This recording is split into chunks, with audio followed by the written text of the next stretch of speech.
मेरे प्रिय छात्रगण, स्वागत है आपका अपने चैनल स्टडी बिहार में। तो आप लोग कैसे हैं? मैं आशा ना विश्वास करता हूं कि आप लोग बहुत मस्त होंगे और स्वस्थ होंगे।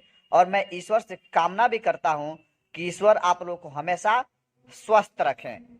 तो मेरे प्रिय छात्रगण, आज के इस वीडियो में हम लोग कक्षा 10वीं के हिंदी काव्यखंड अध्याय 5 भारत माता शीर्षक पाठ के बारे में पढ़ेंगे। और भारत माता शीर्षक पाठ से आपको किस प्रकार से ऑब्जेक्टिव और सब्जेक्टिव क्वेश्चन पूछे जाएंगे मैट्रिक बिहार बोर्ड में, इन सभी बिंदुओं को मैं बारी बारी से बताऊंगा। इसलिए आप लोग वीडियो को बिना स्किप किए अंत तक देखिएगा, ताकि आप भारत माता चैप्टर से जो अधिकांश क्वेश्चन पूछा जाता है उन सभी क्वेश्चनों का आप अच्छा से और सही तरीका से और सही सही जवाब परीक्षा में दे सकें। तो चलिए वीडियो को शुरू करते हैं।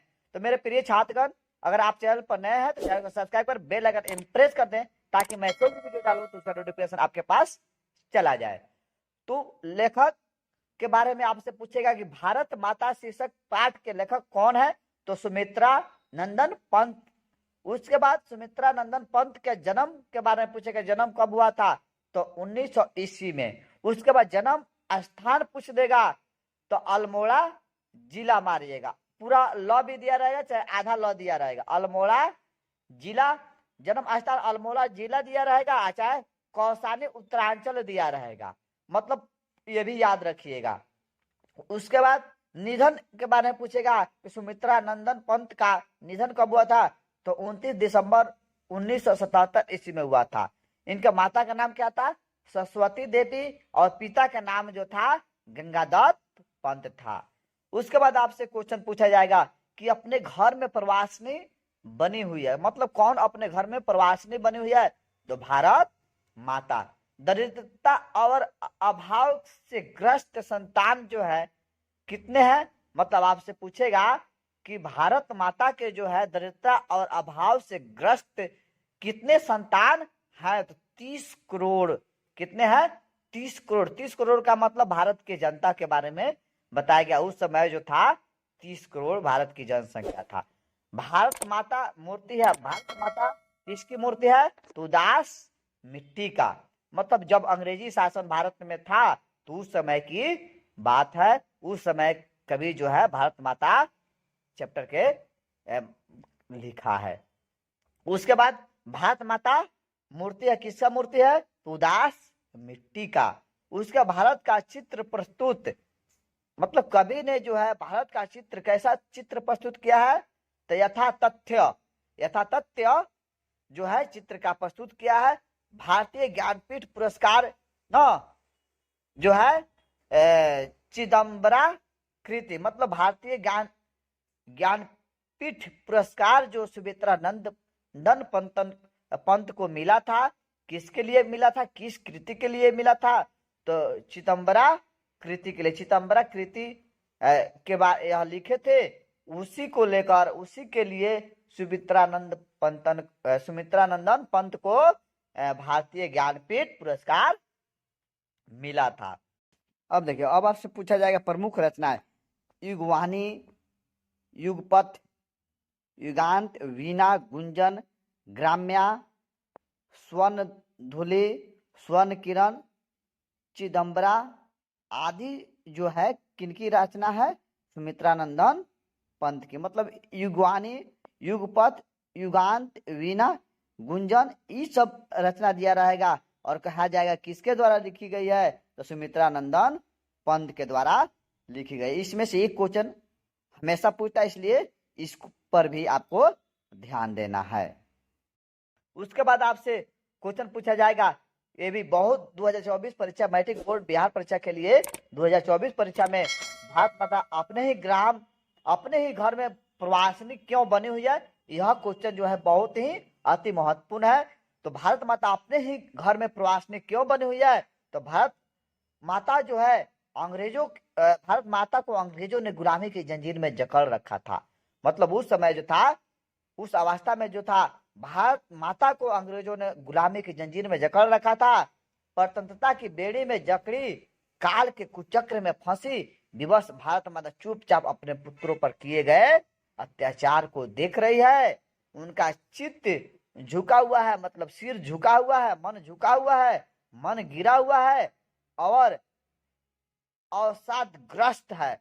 गुलामी की बेड़ी में जकड़ी हुई भारत माता अभाव से ग्रसित है और अपने ही घर में प्रवासिनी बनी हुई है।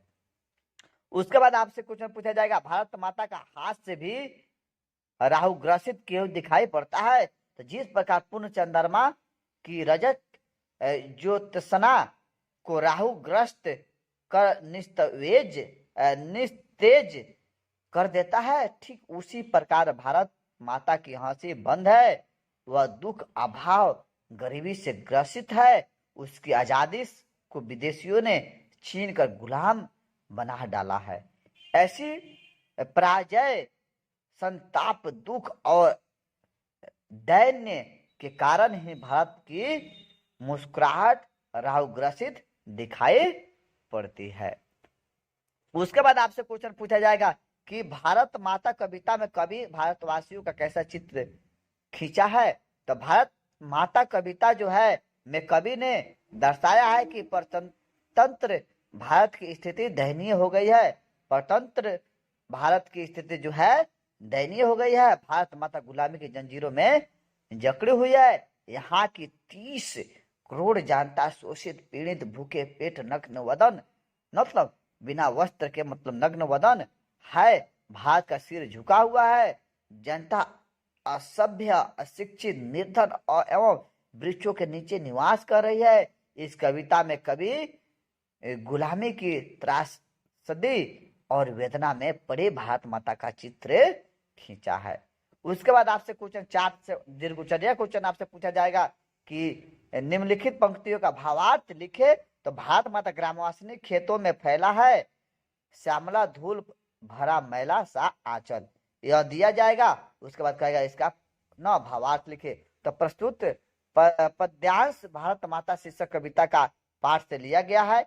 कवि सुमित्रानंद पंत है, मतलब आप लिख सकते हैं प्रस्तुत पदांत जो है सुमित्रानंद पंतन के द्वारा लिखी गई शीर्षक कविता भारत माता से ली गई है। पशु पंक्तियों के माध्यम से कवि भारत माता को ग्राम वासिनी के रूप में चित्रित किया है। कवि का कहना है कि भारत का अधिकांश जनता गांव में निवास करती है, साथ ही प्रकृति का अनुपम सौंदर्य ग्रामीण क्षेत्रों में ही देखने को मिलता है। प्रकृति का जितने भी शोभा है, सबसे अच्छा सुशोभित सुषमा शोभा जो है ग्रामीण क्षेत्रों में ही देखने को मिलता है। ग्रामीण क्षेत्रों में विस्तृत भूभाग में जो फसल लहलहाते हैं, खिलते हैं, वे भारत माता के श्यामले शरीर के समान सुशोभित हो रहे हैं, मतलब दिखाई दे रहा है। भारत माता का धरती रूपी विशाल आंचल धूल धूसरित और मटमैला दिखाई पड़ रहा है। कवि के कहने का तात्पर्य है कि भारत की आत्मा जो है गांव में निवास करती है, जहां खेत हरे भरे रहते हैं। तो मेरे प्रिय छात्रों, अगर वीडियो अच्छा लगा हो तो वीडियो को शेयर करें और लाइक करें, और चैनल को अभी तक सब्सक्राइब नहीं किए हो तो चैनल को सब्सक्राइब कर लें। जय